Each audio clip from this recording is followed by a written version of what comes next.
In this video, we're going to talk about how the major countries all got dragged into World War I as a reaction to the assassination of Franz Ferdinand. Remember, the assassination itself was not the cause of World War I, but rather the spark.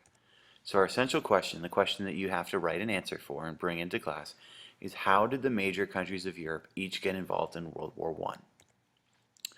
So after the assassination of Franz Ferdinand, Austria-Hungary sends a response to Serbia, the country that they believe is responsible for this. Remember that the Black Hand was a Serbian terrorist group, so naturally you're going to get mad at Serbia when that assassination happens.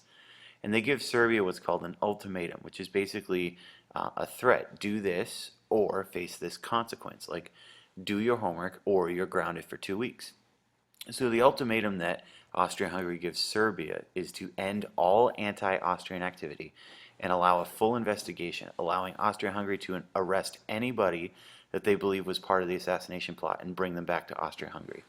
Obviously, this is a lot to ask of Serbia. Most people in Serbia hate Austria-Hungary because of what they did to Bosnia, and it would be a lot for a country to give up their sovereignty, their right to rule themselves, by allowing a country they don't like to come in and snatch anybody they believe was part of a crime. So Serbia does give in partially to this ultimatum, but what this ultimatum really shows us is that this was a very unreasonable request, that almost that Austria-Hungary expected to go to war, that they were just putting out the ultimatum to say that they tried to avoid it, but in reality it looks like they were ready for war. So when Serbia only gives in partially to the ultimatum, Austria-Hungary declares war on Serbia. And that's how the war starts officially. Austria-Hungary declares war on Serbia. Now Serbia has a big brother in Europe, because remember Russia is competing with Austria-Hungary to dominate the Balkan Peninsula. So Russia promises to support Serbia and moves their forces to the border with Austria-Hungary. So Russia declares war on Austria-Hungary. So just to back it up here, Austria-Hungary declares war on Serbia. Russia then declares war on Austria-Hungary in response. Now, Russia, though, has a bad railroad system, and they're not as industrialized as other countries, so it takes them a long time to move their troops all the way to Austria-Hungary. As they are mobilizing their troops to the Austria-Hungary border, Germany gets very upset because these troops are getting very close to the German border, and we know that Russia and Germany are enemies. So Germany sees this as an act of war, and Germany then declares war on Russia. So Austria-Hungary declares war on Serbia, Russia declares war on Austria-Hungary, and now Germany has declared war on Russia. But let's talk for a second about what this means for Germany. Russia is going to look to France to help them out, because France is on the other side of Germany, and they could attack Germany in a way that Germany would have to fight two different wars, one on the western front against France and one on the eastern front against Russia. And when you take on two people yourself, you typically want to face both of them the same way. You don't want one facing you and one behind you. So this is a bad situation for Germany, but Germany had planned for this for decades. Otto von Bismarck, back when he was the Prime Minister of Germany, this was his nightmare, a war on two fronts. So he had his generals come up with a plan called the Schlieffen Plan 20 years before the war even broke out. Schlieffen Plan. That's fun to say.